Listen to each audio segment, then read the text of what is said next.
ఎన్నికలు సమీపిస్తూ ఉండడంతో సంక్రాంతికి హరిదాసుల్లాగా పిఠాపురం నియోజకవర్గంలో పోటీ చేసేందుకు స్థానికేతరులు సిద్ధమైపోయారని, వచ్చే ఎన్నికల్లో స్థానికులకు స్థానికేతరుల మధ్య పోటీ అని ప్రజలు బాగా ఆలోచించి స్థానికేతరులకు బుద్ధి చెప్పాలని టీడీపీ రాష్ట్ర అధికార ప్రతినిధి పిఠాపురం మాజీ ఎమ్మెల్యే ఎస్వీఎస్ఎన్ వర్మ పిలుపునిచ్చారు.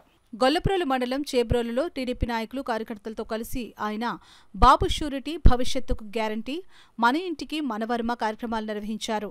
మాజీ ఎమ్మెల్యే వర్మ గ్రామంలోని ఇంటింటికి వెళ్లి టీడీపీ మినీ మేనిఫెస్టోను ప్రజలకు వివరిస్తూ కరపత్రాలను అందించారు. వారి సమస్యలను అడిగి తెలుసుకున్నారు. ఈ సందర్భంగా మాజీ ఎమ్మెల్యే వర్మ మీడియాతో మాట్లాడారు. 2024 వరకు కూడా నేను నియోజకవర్గాన్ని వదలలేదు, ప్రజలను వదలలేదు. ప్రజల కష్టాల్లో ఉన్నాం, గెలిస్తే అభివృద్ధి చేశాం, ఓడిపోతే ప్రజల తరపున పోరాడాం, రైతుల తరపున పోరాడాం, పేదవాళ్ళ తరపున పోరాడాం.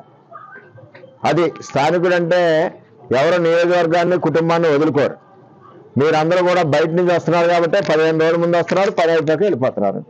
2014లో విశ్వం గారు వచ్చారు. మీ జ్ఞాపకానికి చెప్తున్నా, అభివృద్ధి నా బాధ్యత అన్నాడు ఆయన.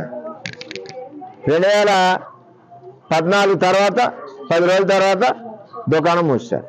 అంటే మీరు అందరూ తెలుసుకోవాల్సిన బాధ్యత ఉంది. ప్రజలందరూ కూడా ఎవరు అందుబాటులో ఉంటున్నారు, ఎవరు మన సమస్యల మీద పోరాడుతున్నారు, ఎవరు మనకు అభివృద్ధి చేస్తున్నారని ఒక ఆలోచన చేసుకోవాలి. ఇప్పుడు హరిదాసులు అందరూ వస్తారు, డప్పు కొట్టుకుంటా బాగున్నారని బూర్లు వేస్తారు. ఇంట్లో మీరు వంట చేస్తుంటే గడిపెట్టి కలుపుతారు, ఆనందపడిపోతారు. ఒక్కసారి మీరు కుటుంబంతో ఆలోచించండి. కరోనా వచ్చింది, కరోనా కష్టకాలంలో ఎంపీ ఉన్నాడా, ఎమ్మెల్యే ఉన్నాడా? ఇక్కడ ఒక వర్మ ఒకటే తిరిగాడు, ప్రాణాలు తెగించన్నది ఒకసారి మర్చిపోవద్దు.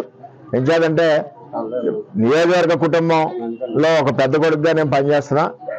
అధికారం శాశ్వతం కాదు, ప్రజల కష్టాల్లో ఉన్న ఎప్పుడు కూడా శాశ్వతం అని చెప్పి, వాళ్ళ అభిమానంలో ఉన్న శాశ్వతం అని చెప్పి నేను పనిచేస్తా ఉన్నాను. విదేశీ పొన్నూరు నాయకులు హరిదాసులతో జాగ్రత్తగా ఉండమని